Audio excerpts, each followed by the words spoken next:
Hello,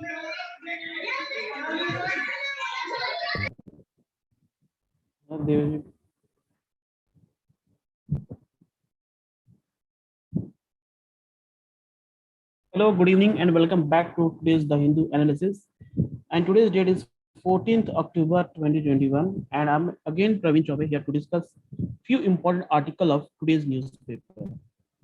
So here is the first article of today's newspaper is teen pregnancies pose a challenge in Rajasthan. Okay, this headline is teen pregnancy pose a challenge in Rajasthan. So new study calls for investment in adolescent health. So this article is most important for your GS paper too.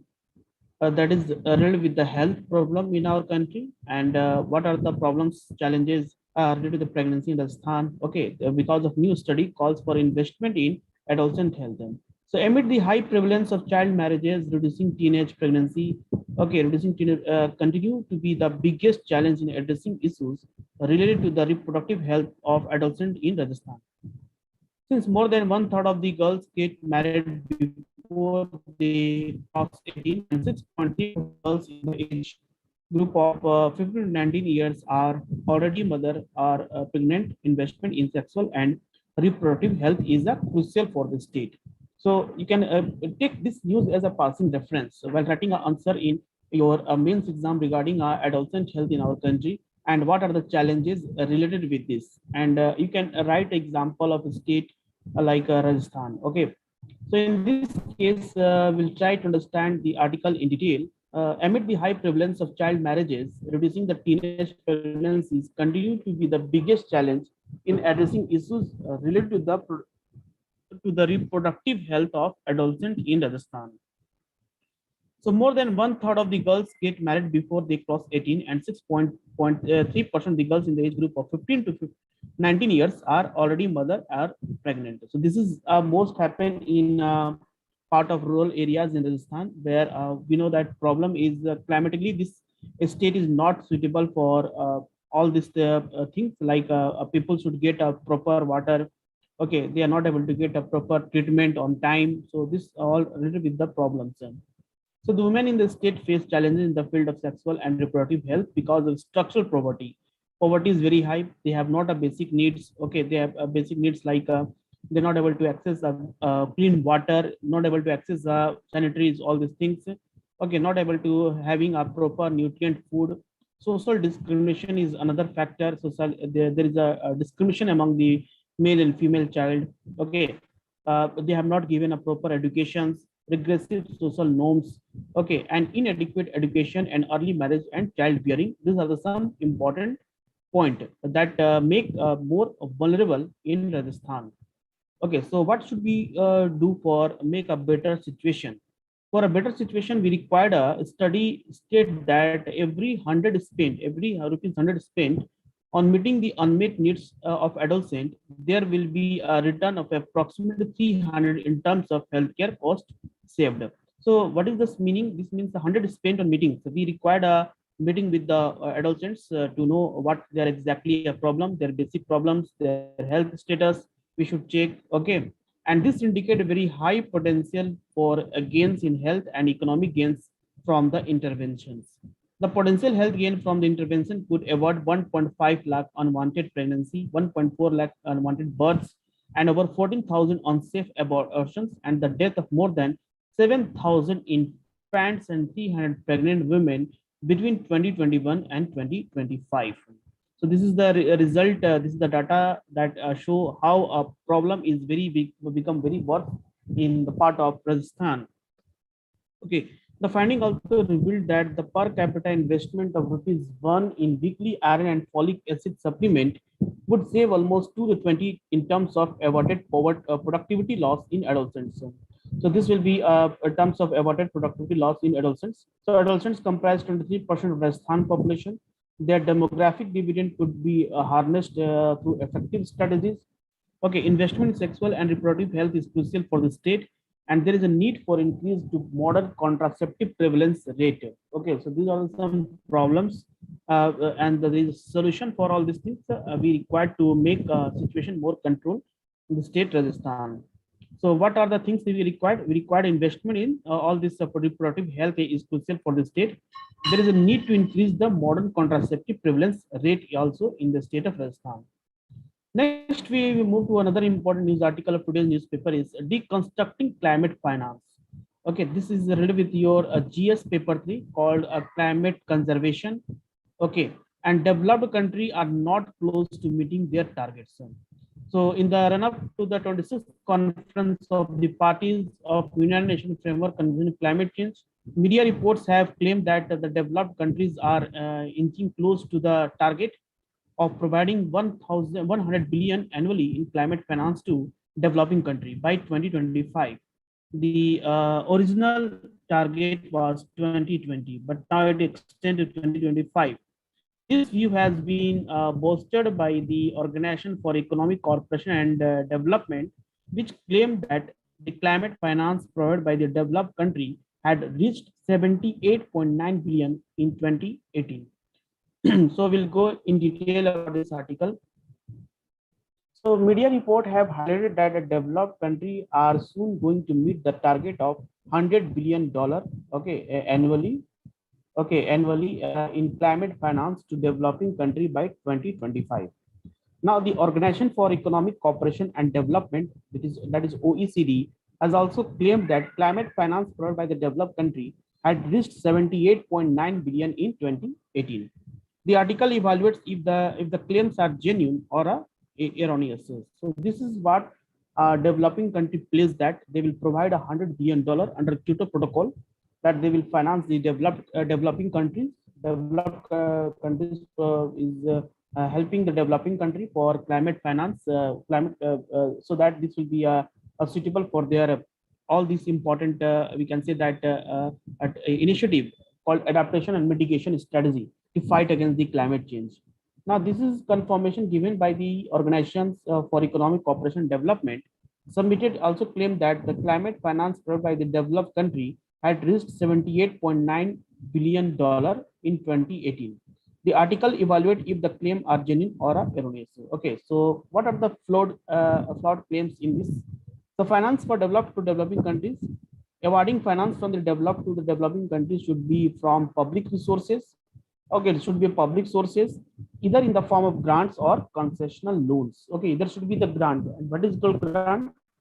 Grant is very different from the loan. As you know, when you are giving a loan to anyone, you are also expecting a return, the principal amount along with the interest. But in case of a grant, that is completely not means for any things for return back, and this is for the development purpose, for the welfare purpose. So this is called a grant and concessional loans. Both are included under 100 billion US dollar. However, OECD report makes it clear that the public finance component amounted to only 62.2 billion US dollar in 2018, with bilateral funding of about 22.7 billion and 29.2 billion to multilateral institutions. Okay, that is called multilateral institution. So what should be the concern for all this? Of the public finance component, loans comprises 74%, while grant make only 20%. The report does not say how much of the total loan component of 46.3 billion is a concessional. From 2016 to 2018, 20% bilateral loans, 20% loan provided by the multilateral development banks, and 46% the loan provided by the multilateral climate funds were non-concessionals. Okay, so between 2013 and 2018, the share of loan has continued to rise while the share of grant is decreases. Means now they are providing most of the amount in a loan, okay, not in a grant. Means there should be a concessional loan, means there's very less interest rate, and that will be important for development for different renewable source of energy in developing countries. Okay, so this news is important for writing any answer that will be related with the adaptation and mitigation that required to fight against the climate change, and what are the initiative taken by the developed country. Now, what are the inference? So inference means number clearly reveal a higher proportion of finances were conferred as loan and not as a grant, increasing the debt burden of many low income countries. So inflating climate finances is one of the important area. And the OECD report are also criticized for bloating climate finances. So OECD reports are also means criticizing that whatever the climate finances that means that was a challenge means they adopted to give a developing country to fight against the climate change, that should be also done on time. So it had included development projects such as health and education that only nationally target climate action. Okay, so second important thing is the biennial reports that is published here in 2018 biennial assessment of United Nations Framework Convention Climate Change Standing Committee on Finance report that on average developed country provide only 26 billion per year as a climate specific finance between 2011 to 2016. Now this rose to an average of 36.2 billion in 2017-18. This is the report of given by Oxfam report. Oxfam report on climate finance takes into picture the estimate of how much climate finance is actually targeting climate action, discounts for grant equivalence, and thus takes into perspective the outcome of such investment. In contrast to the OECD report, Oxfam estimate that in 2017-18, out of an average 59.5 billion US dollar of public climate finance reported by the developed country, the climate specific net assistance ranged only between $19 US dollar to 22.5 billion per year. So this is given by the Oxfam reporter. Now, US climate funding also one of the important area of concern here. So US President Joe Biden has promised to double the US international climate finance by 2024. So this was the initiative given by US. However, it is the US Congress that has to decide on the quantum of finances, and the use in the past has also broken commitment. So example, it had promised 3 billion US dollar to Green Climate Fund under President Barack Obama, but delivered only $1 billion till the President Donald Trump withdrew US support from the Global Green Climate Fund. So even if the finance are mobilized, it will be mostly from the private sector, and such investment from the private sector will be based on benefit they wish to derive and not as per the priorities and needs of the developing countries. Okay. Now, what are the important strategy for taking adaptation and mitigation? So climate change mitigation means avoiding and reducing emissions of heat trapping greenhouse gas into the atmosphere to prevent the planet from warming to more extreme temperature. And climate change adaptation means altering our behavior systems, or in some cases ways of life, to protect our families, our economies, and the environment in which we live from the impact of climate change. So climate finance has also remained tilted towards mitigation, despite the repeated calls of the maintaining a balance between adaptation and mitigation. So currently available adaptation finance is significantly lower than the need expressed in the nationally determined contribution submitted by developing countries. Now, the developing countries should continue to put pressure on developed countries to live up to their promises and commitment, as the history of climate negotiation has not been either in favor.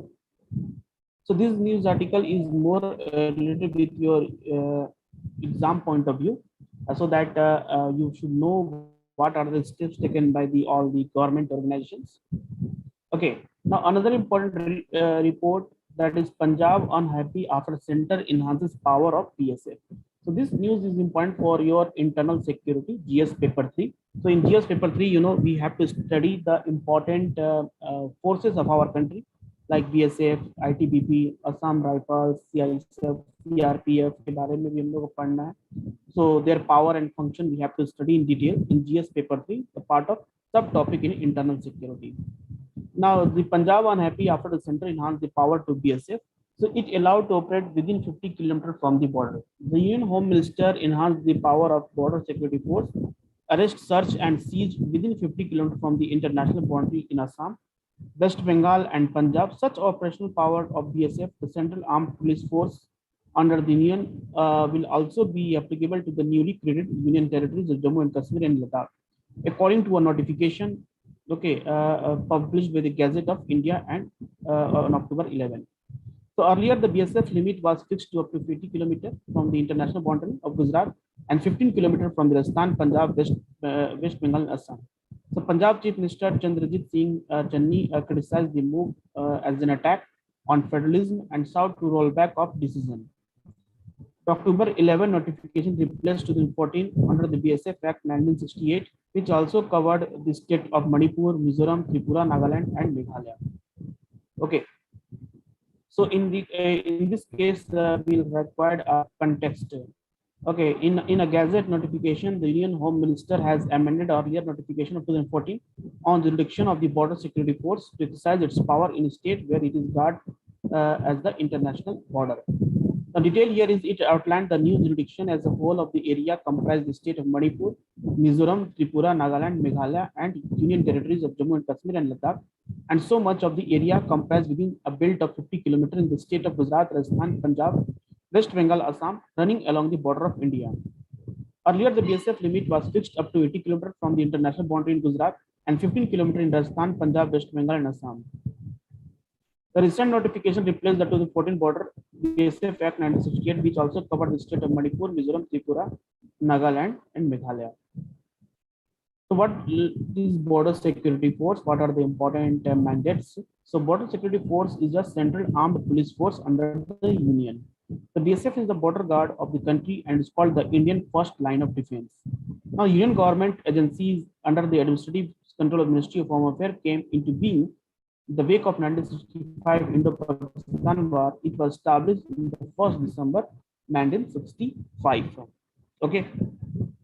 So it ensures the security of the border of India and it is headed by an officer from the Indian Police Service. It also undertakes the defensive actions during the wartime of free up Indian Army troops, okay, for the offensive operations. The violation of the BSF for which the BSF carries out the search and seizure includes smuggling of narcotics, other prohibited items, illegally entering of foreigners, and offenses punishable under any other central act among others. Okay, so these are some important points. News article from today's newspaper. We'll meet you tomorrow again with the tomorrow newspaper.